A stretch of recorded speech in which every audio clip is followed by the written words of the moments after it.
right, good morning, everyone. How's everybody? Excellent, excellent. All right, we got people online, people in the room. It's going to be kind of an interesting class today because we're going to talk about sphere of influence. We're going to take a little bit of a traditional approach first. I'm going to go back to my good old days of 20 years ago teaching scripting. And then we'll jump in a little deeper into kind of what we're going forward with. So let me make sure I'm on the right track rack here. So yeah, please do. All right, so we're going to talk about what is your sphere of influence. I've got a definition on the screen. Anybody else want to give a different definition of what you would consider your sphere of influence? Andy? Okay.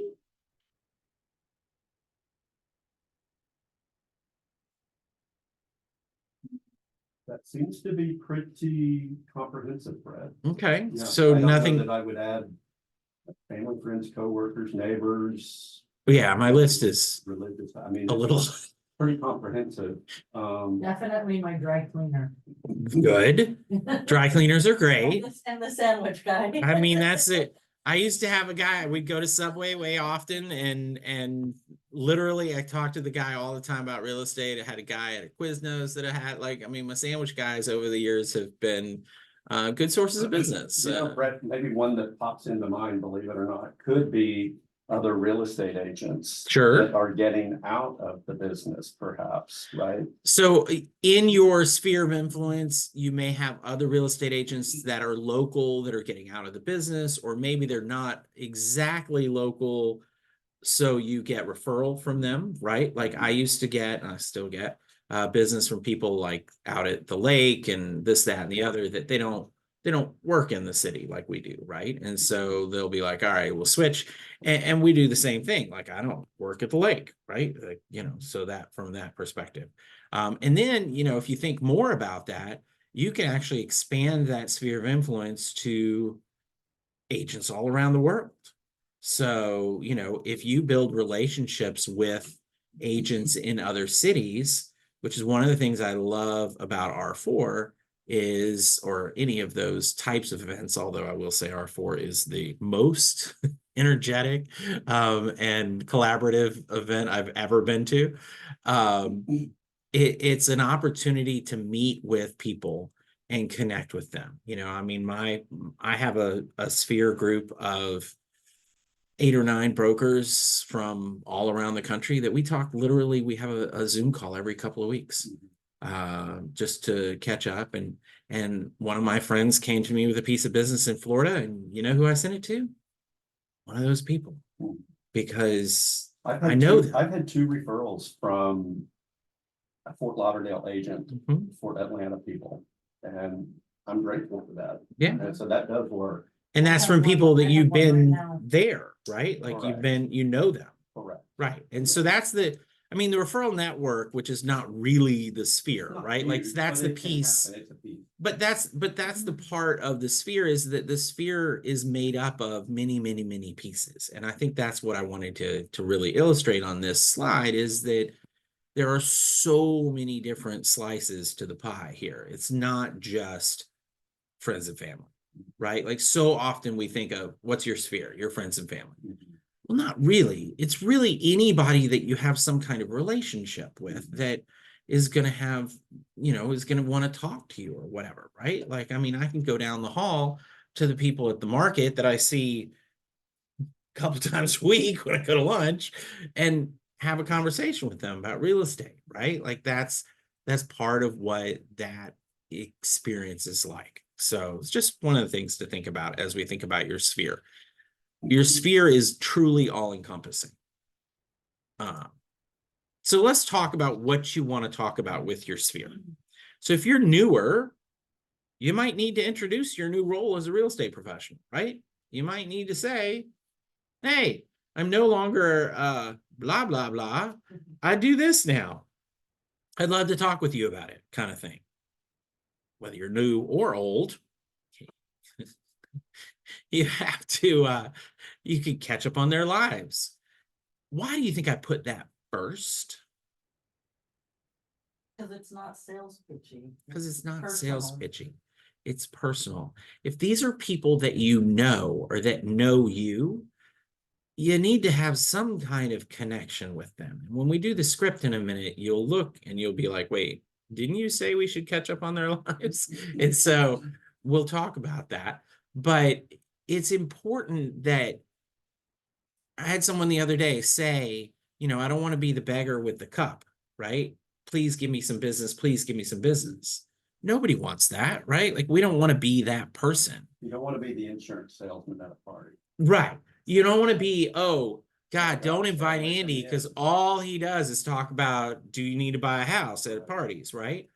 People talk about real estate naturally, which is one of the great things about being a real estate agent. Is every person on the planet is a potential client, and they love to talk about it, right? Like, I mean, I can't go anywhere without somebody saying, oh yeah, so what's going on in the market? What's happening? Oh, I was thinking about buying. You think I should buy a house? You know, like, if people know you as a real estate professional, they are going to ask you questions. Like, they're going to. I had one the other night. You think I should replace these floors or leave them the way they are?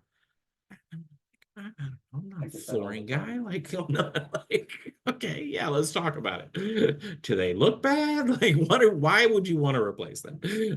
Anyway, then you want to talk about, and this is a piece that is you opening up. Relationships are a two-way street, right? Every one of us that's been in a personal relationship, let's call it that, knows that you can't have a close relationship with people if you don't open up, right? So you have to share your goals. And more importantly, share how can they help, right? You have to be open about the fact that, look, I want to help a bunch of people, or I'm trying to establish myself as a neighborhood expert, or I'm trying to do this, or I'm trying to do that with my business. I would really appreciate if when you talk with your friends, you would listen to see if anybody's looking to do that, right? Or maybe your niche is working with investors, or new construction things, or whatever. As you talk to your friends and family, or you talk to people, I'd really appreciate if you keep an eye out for things that you think an investor might be interested in, because I have a great investor network. And by the way, if you need an investment, if you're looking for good investments in today's environment, this would be great. This would be what you could do. Value. You hear me say this a lot. So many. We were talking a minute ago before we started about what do I send? How do I send stuff? What do I do to get people to look at it and not unsubscribe from my drips and all that kind of stuff, right? I promise you the value piece is the piece. If you're sending people flower seeds to mark spring, it's probably not super valuable.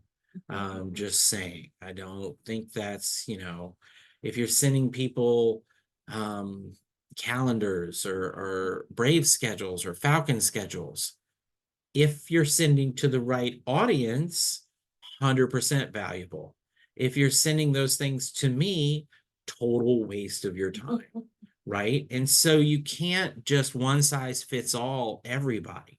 You have to do something significant. And that's why, like, look at all the gurus approach your sphere differently. Some of them approach it with make your sphere as big as possible.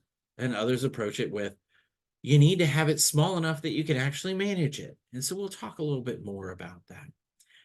Don't be afraid to share accomplishments, but try to do it in a way that's interesting and intriguing, as opposed to, ooh, look at me, I sold a house, right? Like that nobody wants to see that.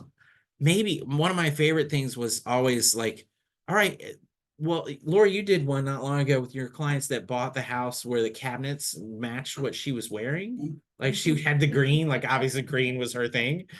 And it was like, oh, that's kind of interesting. Like, it was enough to catch my eye, and I still remember it.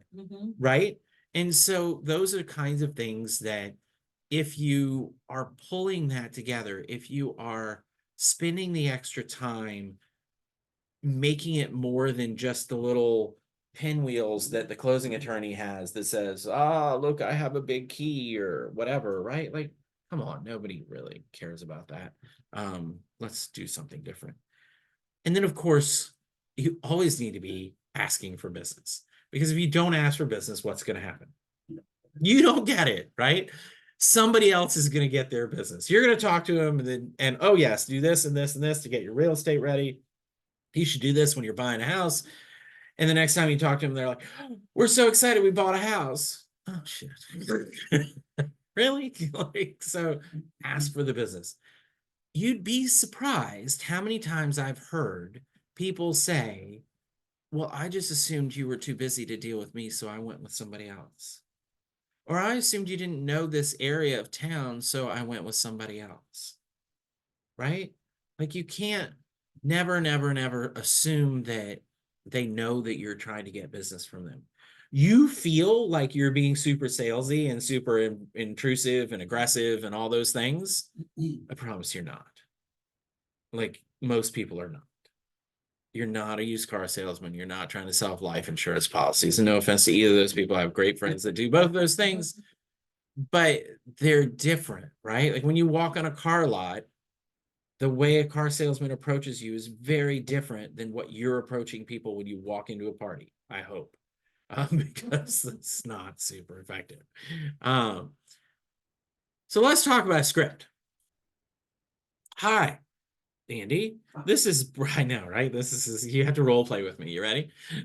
All right. Hi, Andy. This is Brett with Remax Metro Atlanta. How are you today? Hey, Brett, I'm doing good. How are you? Good. Do you have a quick minute for me? Sure, absolutely. All right. Today's call is about business, okay? Oh boy, here we go. Yep. All right, Andy, I need your help. I've set a high goal for myself this year to help 30 people either buy or sell a home. And I was wondering, who do you know that needs my help in the next 30 to 60 days? Gosh, Brett, that's a lot of people. Are you sure you can manage that? I am. I did 24 last year, so my goal is to just do 30 this year. Did you know I did 24 last year? No, that's pretty good though. Yeah, That's so great. Good for you. well, so I appreciate taking time to think about it, but can you think about anybody in your life, maybe from church or your family or the neighborhood, that's been talking about buying or selling lately that might could use my help? Brett, one of my neighbors passed away recently. Oh. Yeah. I'm sorry to hear So that. I don't know what's gonna happen with that property. but Okay. It may be coming on the market. I don't know if they've got someone that's gonna handle it already, but. Okay. Well, would you mind if I give them a call? Do you have their information? You know what? I They're don't dead. know that I would do that, but maybe I could like reach out to them. Okay. And give Okay. them your name as a. Well, I possible- appreciate your time today. We need to Sure. get together soon and catch up on our lives. Yeah, Do me a favor. sure. Keep an ear out for people talking about real estate, and I'll Okay. check in with you every now and then. Okay? Absolutely, no worries. Great. All right. Good talking with you. You bet. Super simple, right? Now, you'll notice I didn't 100% that script. If you were paying attention, I didn't do it word for word. I tried. I had to force myself a couple times. Like the "would you mind if I give them a call" piece was a little bit strange there. Well, Probably wouldn't have been what I would have said. Just because it is an important point. So every script that you find, and this is a proven used script from literally 20 years ago, and it works. Here's the key. There are pieces to it that are specifically there for a reason. So my next slide says, so let's make it better. So let's go back. Let's keep it up on the screen and let's make it better. What pieces of it, as I went through it, and Andy, you probably have the most connection with it because we just role played it. What pieces of it felt disingenuous? I need your help part. Okay, That to me, you launched right into it. I did. Because remember I said today's call's about business. I personally would never do that. Okay, That's not my approach. I would never be that aggressive with that type of a phone call. so I would this is just me. yeah, personally. no, that's what we're talking about. I would always start off personally. Mm-hmm. Hey, what's up? And remember when we talked a How are minute you? ago, a Great to couple of connect. slides I would ago, try to make the we person- talked about that catch up on their lives, and that was the first thing, right? So this is a traditional script from a traditional guru, It seems like old school. and it is very old school. And so because of that, it tries to get you to business. Now, what I will say is the reason, and I've trained this script a long time, the reason that we say today's call's about business, okay, is that when you're prospecting if you have, and we're going to talk about this in a minute, but if you have to make 20 calls today, they can't all be 45-minute conversations about everybody's kids and family and vacations and whatever, right? Because if they are, you'll never get through them. And by the way, if you get distracted talking about, oh, remember when we used to play football together and we used to do this and this and this and this and this and this, you'll never get to the rest of the questions, which are the important questions. Can you help me? Which is the important question.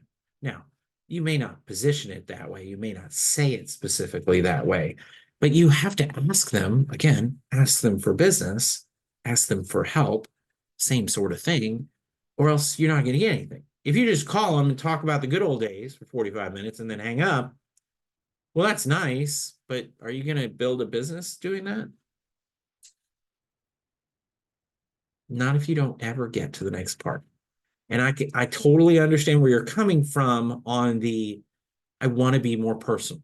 So be more personal. Take some more time. This is an efficient script. This script is designed to make the call as quick as possible. I actually added the piece at the end to the original script where we need to get together soon and catch up on our lives. Because I, like you, feel like I need that personal connection. I need that feel where I can have that together, right? And so that's why I threw that in there. What you have to do is look at what pieces of this script do you want to change? Do you want to change the order of the questions? Do you want to make it, be open to making it a longer conversation, but realize that after 5 or 10 minutes of talking about the cats, you have to move on to business or else you're wasting your time, right? I think it could be somewhat tailored to the type of agent or 100%. what type of business you guys do. It would be totally different for Ben.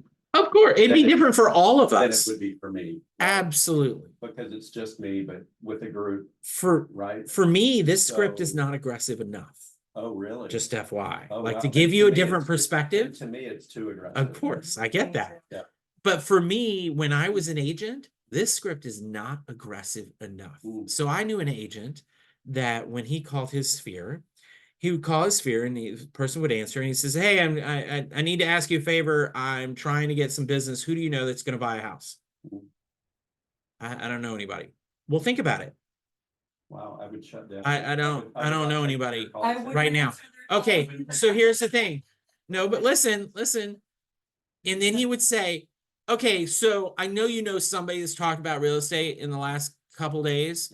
So I want you to think about it and I'll call you back in 5 minutes. Click. Oh my. And he would hang up the phone.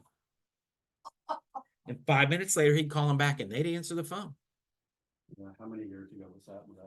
I mean, That was it's before not Bob about, Lofton. Exactly. it's not about, no, it was completely during the time of caller ID and all those things. I'm not that old. It's not like rotary phones on the wall. But it was a different target group of people. He was a techie person from the tech industry. These were all his 20-something-year-old friends in the tech industry. And that's how they talked to each other. Like, that's how they were comfortable talking to each other. And so they weren't offended like you guys just were by that conversation. If he had gone in with the, oh, hey, how's it going? They'd have been like, what do you need? Like, we need to move on, right? Like, it's TLDR, too long, didn't read. I need you to focus and get to the point, right? That's the way they operate. And so that's part of understanding who TLDR, too long, didn't read. So you have to understand who you're calling.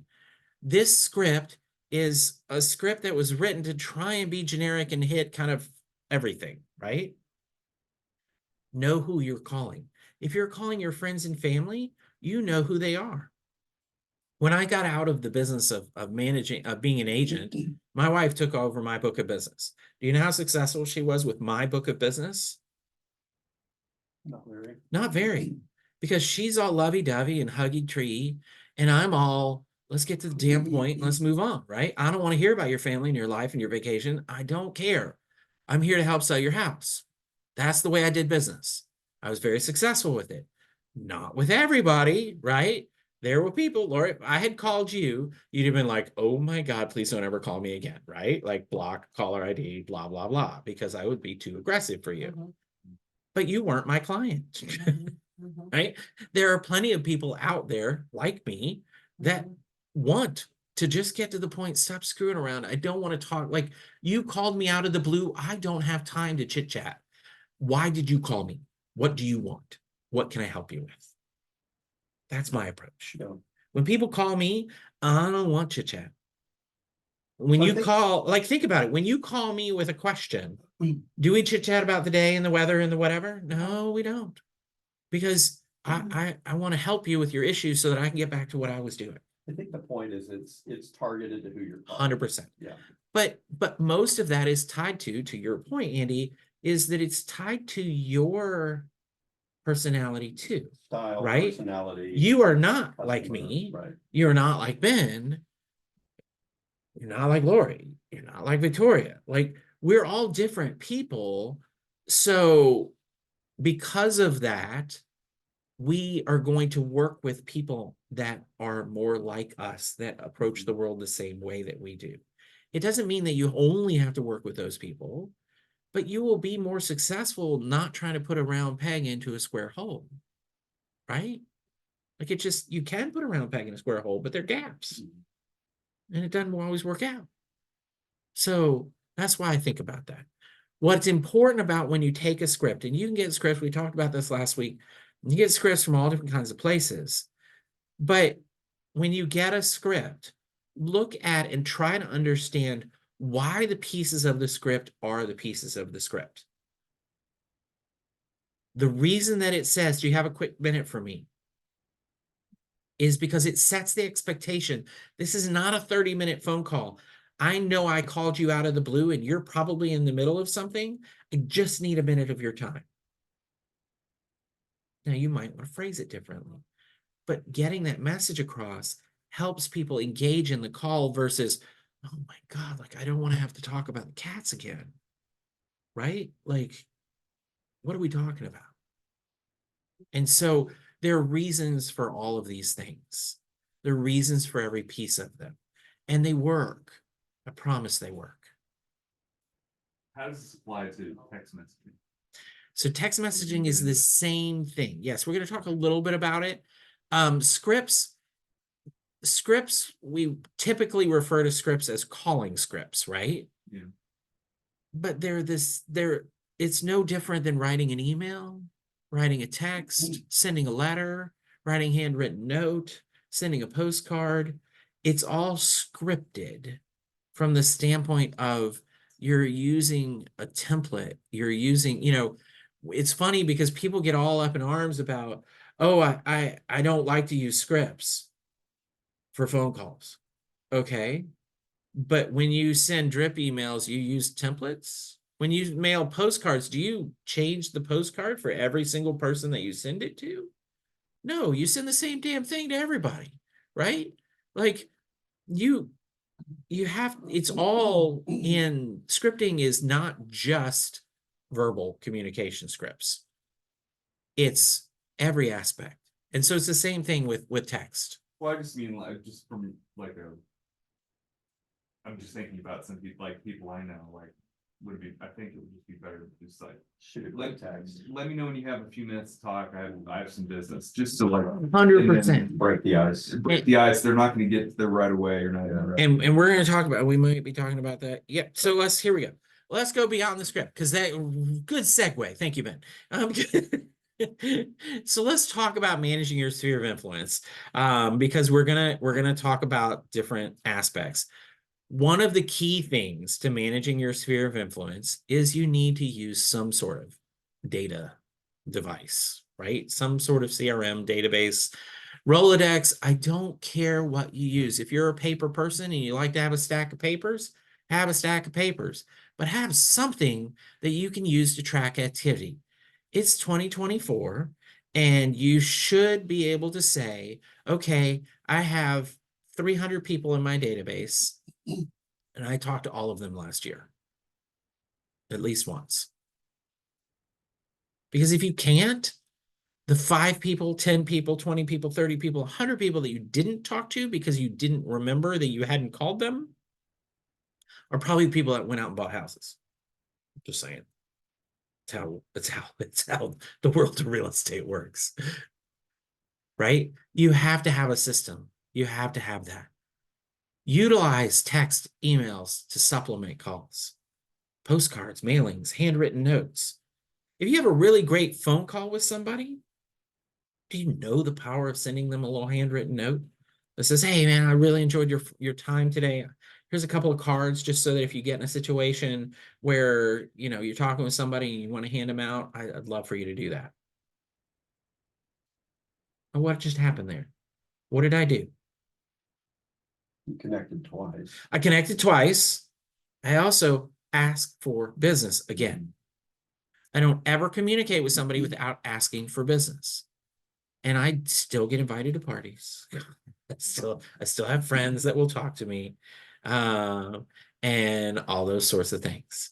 So you can have conversations with people and ask them for business without being that asshole that just won't leave people alone. Just working into the conversation. You're not begging for business. If you approach it the right way, now this is where things, again, this comes to your personality. As many of you know, most of my business was built off of calling expireds. When I called expireds, I knew I was the best person talking to them to help them with their business. Now, was I the only person that could help them with their business? Of course not. Like, come on. There are, you know, how many other real estate agents working the markets that I was working? These people were getting literally 100 phone calls, 1,000 phone calls from agents. And many of them, not all of them, but many of them could have done a perfectly fine job. But in my head, not one of them could have done the job that I could do. Now, if I'm approaching someone that I know, and in this case, I know that they needed help selling a house because they'd already identified that they needed to sell their house and it wasn't working. Same thing with your sphere. If I'm in a conversation with you and you start talking about getting ready to last kid's going off to college, I just don't want to deal with this house anymore, but I don't know what to do. Immediately in my mind, my thought process is, I can make your life better. Because I'm an expert in real estate and I can help you from that perspective. Now, when I ask you about helping you with your real estate, am I begging you for business or offering to help you? It's a very subtle but very big difference. It makes a huge difference to be the person bringing. Again, remember when I said value? If I'm bringing the value to you, it's not an intention of trying to get as much money out of you as possible. It's an intention of trying to make your life better than it is currently and help you using my expertise. Now, if you switch gears and you have to, I don't know, workout regimens or whatever, things that I don't know anything about, I'm not helping you with that because that's not my thing, right? And so that's one of the things I think as you talk to people, whether it's through text or emails or whatever, and people unsubscribe because there's nothing of value there, right? And trust me, I send out things, I recruit, right? Like that's my prospecting is I recruit agents. And I have people unsubscribe all the time. And I say to myself, well, that drip clearly didn't have much value in it, right? Like, or they didn't see the value in it. Now, sometimes that's because where they are is not where you are. You have to judge whether you're just putting out nothing that, like everybody's not looking at it, or is it just because those few people are just not where they need to be to see the value in what you're doing. Maybe they just bought a house, so they don't really give a shit about any of those things, right? So that's one of the things to think about. One of the things that I think is very important that none of the gurus really talk about is they either refer to having a small sphere to work with, the Buffini method, and really like be best friends with them, which it's not my approach. In case you didn't notice that, or the fairies of the world approach the throw as much at the wall and hope something sticks method, right? If I call 1,000 people a day, by God, I'm gonna have business. And my God, if you call 1,000 people a day, you better have some business, or you're saying something totally wrong, right? I think that your database of people that you know or run into or collect or have whatever should be as big as you want it to be. Because in modern technology times, I can do auto drips, I can do auto emails, I can do all kinds of things that are generic and reasonably valuable enough that most people will see them and be okay with them. And out of sheer luck, you might send somebody an email talking about the spring market when they're thinking about selling their house. And at the moment they're thinking about selling your house, your email pops up in their email and they think, oh my God, Andy, he's a real estate agent. I know him, right? He may not be your best friend, may not really know you very well, but they know you enough to recognize your name. Then you have your group of people that are actually close sphere. It may not be friends and family, just FYI. It may be neighbors, it may be a group that you belong to, it may be classmates, it may be whatever. But you have your smaller group of people that you're going to do that next level of touch with, that you're going to make sure that you meet with face to face at least once a quarter. Because by God, they give you referrals because they are talking to people and they're your biggest fan, right? So Josh, you mentioned, he has a small list that he sends very cool personalized gifts to. And they always have a tie into real estate, but they're always something, as we call it chunky mail, right? Because it's not flat. It's in a bag that has something in it that you know you want to open because it's not just paper, right? Like there's something in it. I mean, he's done everything from pizza cutters to I don't even know, but like all kinds of different things, right? It's little things like that. You can't afford to do that to 1,000 people, but you could afford to do it to maybe 10 to start, maybe 20. Build the list of people that are giving you referrals, and don't be afraid to take people off of it if they're not, right? You're managing a business. So have a planned strategy of how you're going to approach those people. Remember, face-to-face is the most important. If you really want to get something from people, meet with them. Grab coffee with them. Grab lunch with them. It's going to take more time, but here's what I know. If you're not prospecting, you have all the time in the world. You know why I know that? Because I've been doing this a long ass time. I know real estate agents sit around and don't have anything to do, and they think, God, I don't know what to do. Go talk to people, right? Start with these people are the best because they're people that know you. Pick up your phone, your best database ever, by the way, cell phones. I was like, people, I don't know who to call. Do you have a cell phone? Are there people in your contact list? Start there. Open your contact list and just scroll and tap something as it rolls by. Click it. Call that person. Why not? Well, because it's not very organized and you have no idea what you're really doing, but it's better than not calling people, right? Make sure you execute your plan. Let's talk a little bit more. We talked about the data value. Let's talk about value. Let's talk about what things could you do? I threw a couple things up here, a few things up here. Market data. People love market data because especially if it's real market data instead of not so real market data. If it's the Zillow data of the world, the people don't want that. Give them something to question. Wait, why is your data so much different than the data I got on my other email spam? Hopefully when you talk to them, they'll ask you that question. Or you can ask them about, hey, did you get my valuation of your house that I sent you last week? I was just curious if you knew that you had that much equity. Economic data, what's happening in the economy? Are we expecting things to change? Good, bad, indifferent? As a specific note, it's an election year. If you've never been in real estate during an election year, hold on. Election years are a little fun because people get freaked out. And it doesn't matter who they support, what side or the other or independent, doesn't matter. Everybody gets freaked out during election year because what happens if my guy doesn't get in? And unfortunately, it's almost always a guy, right? Like, what happens, right?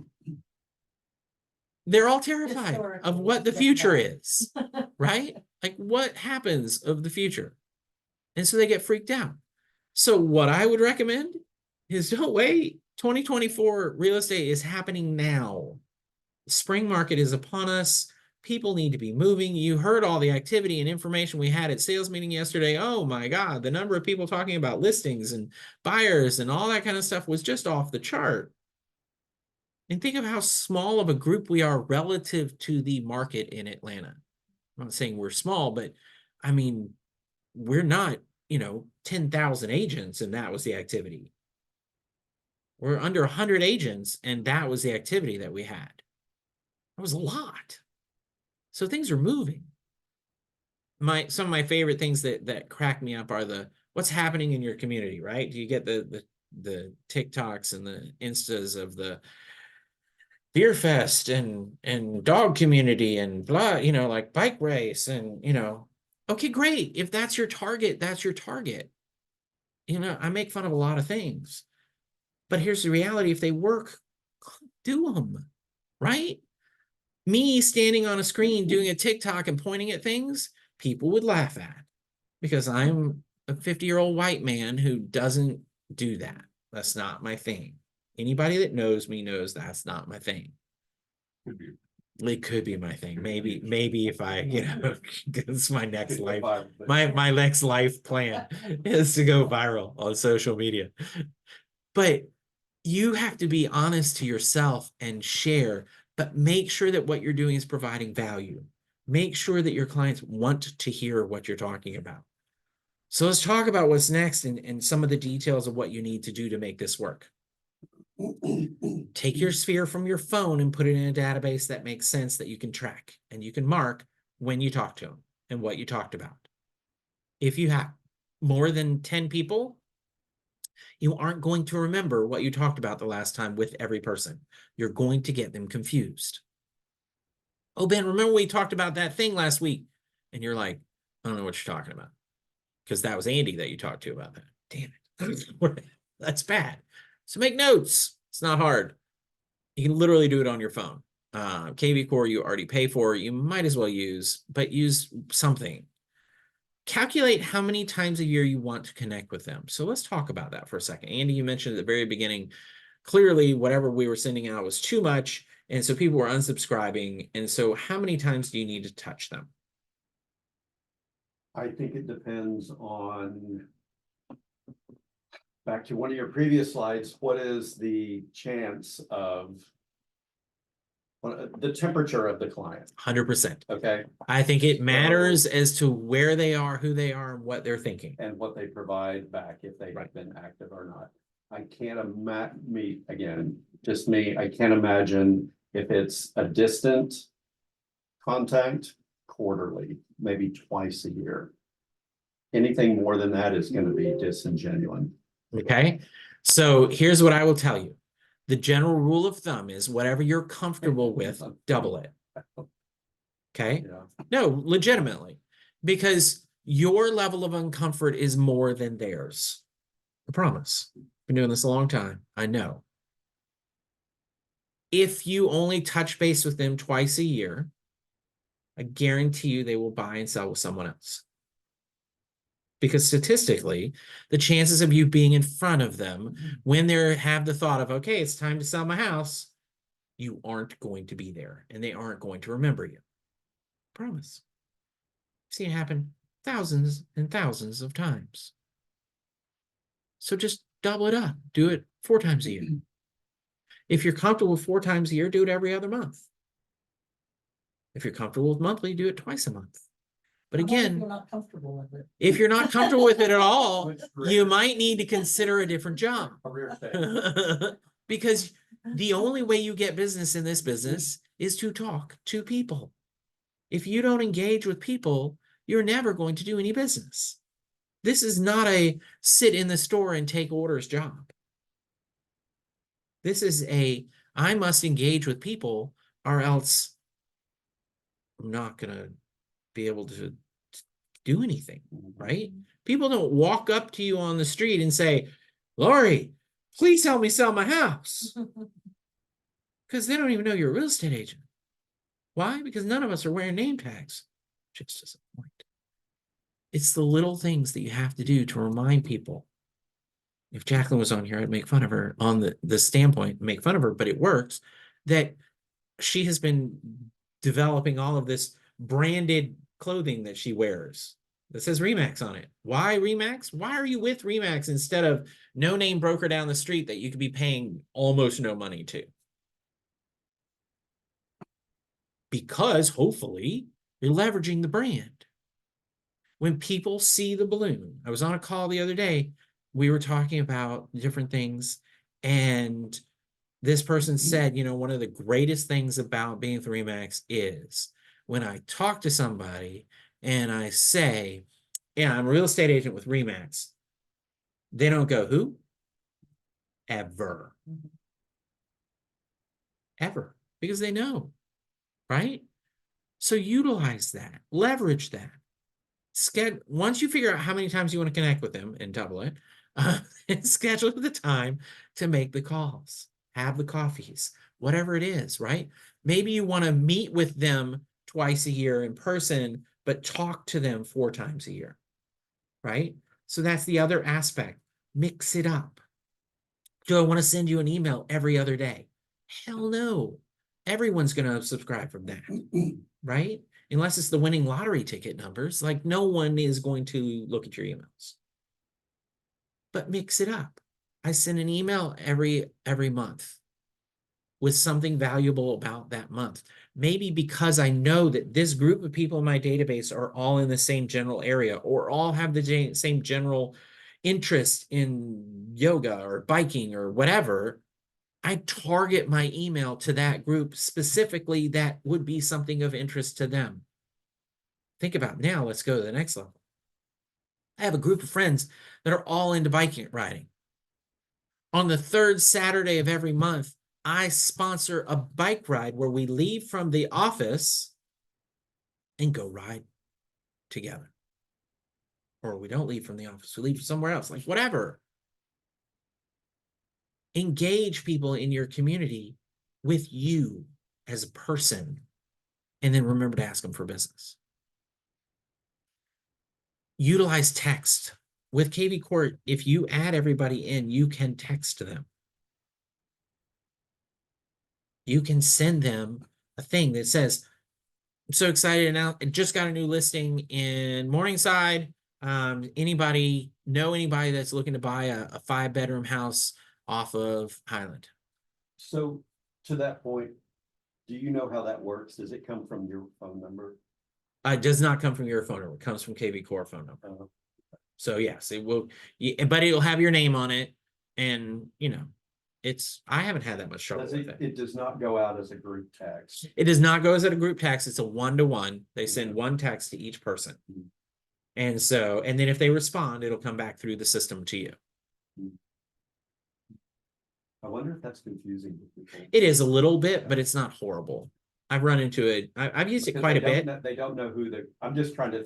It's going to have your name on it.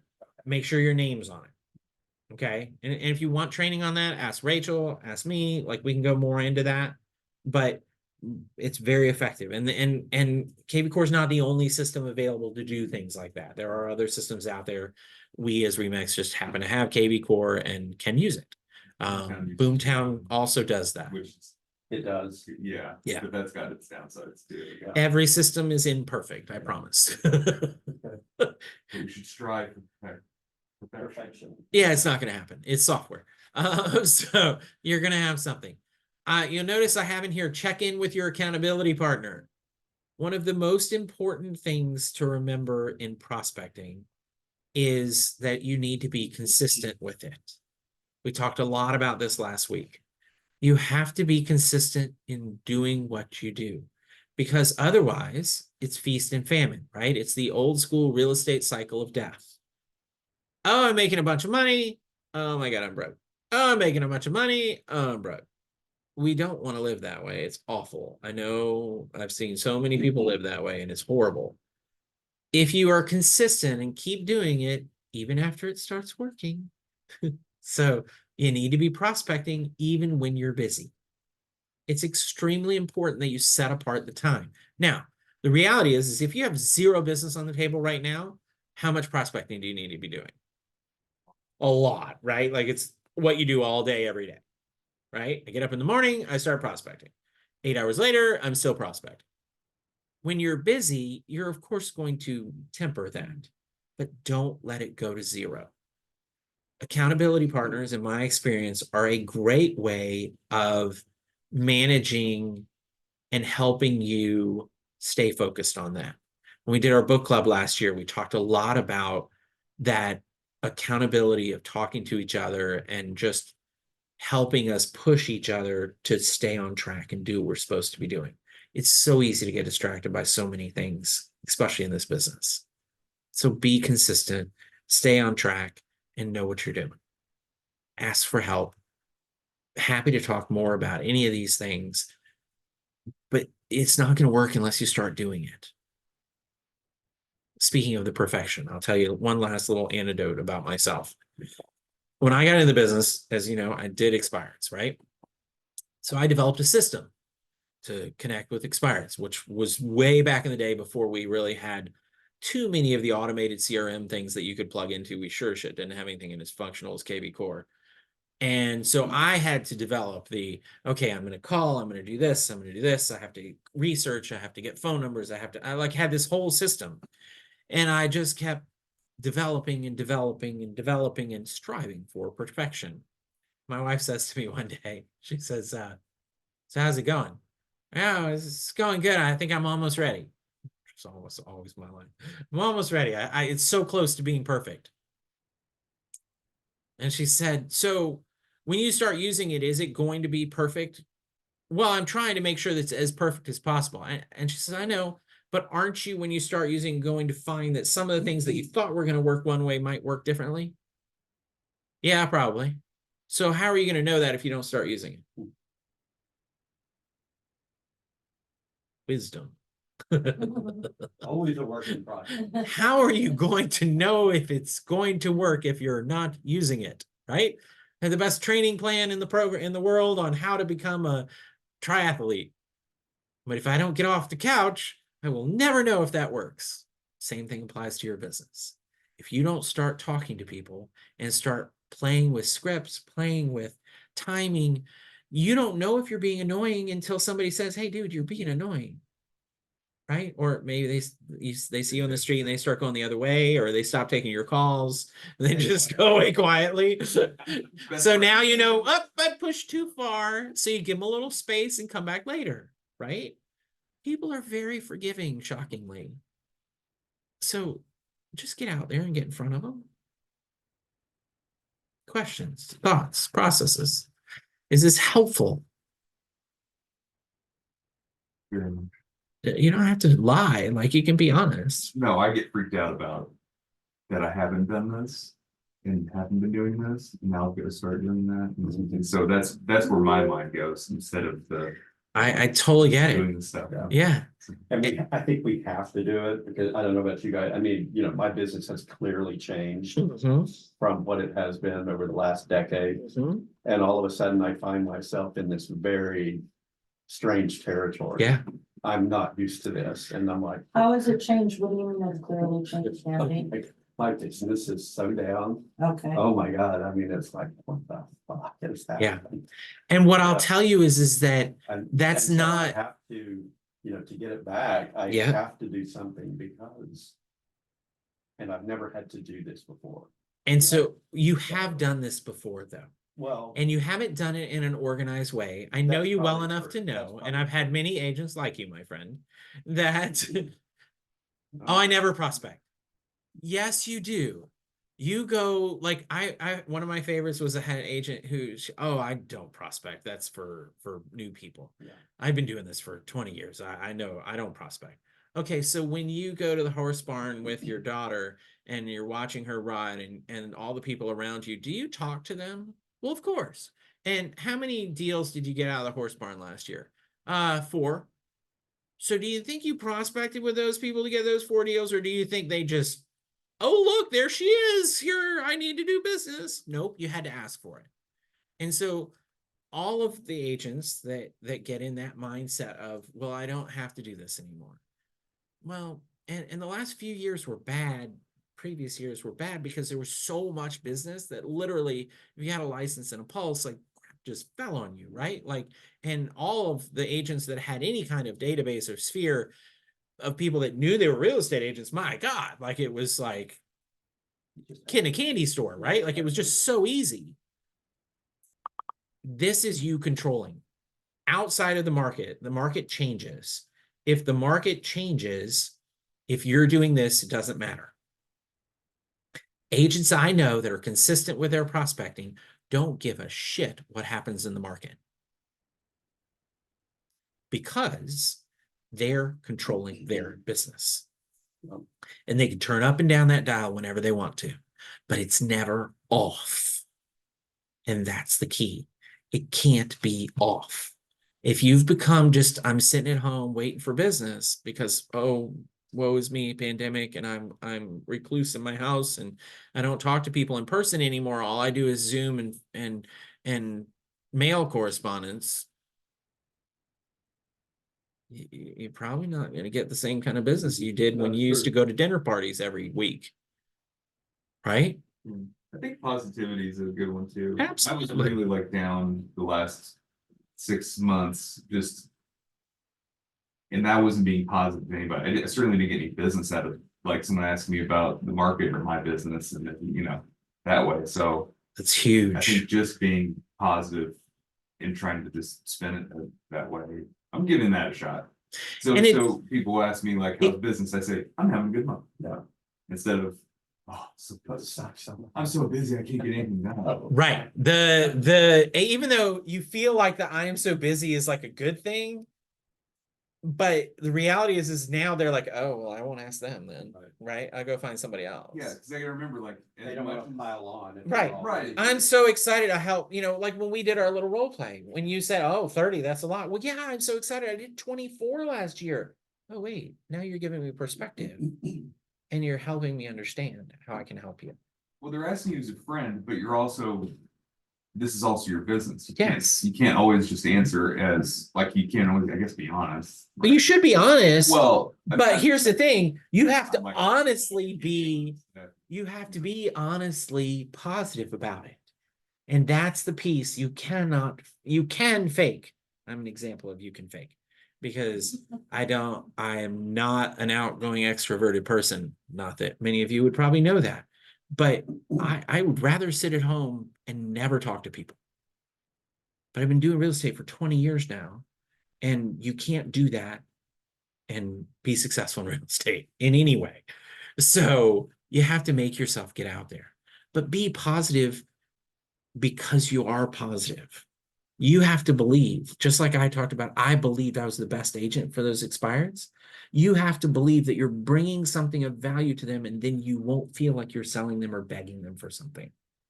You're trying to help the people in your world, trying to make the world a better place.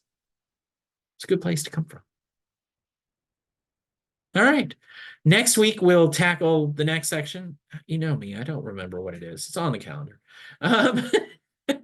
And then, of course, Tuesday, we have our GAR contract class. So I'd love to see you all there. And we will Brett, thank you. stop our recording here.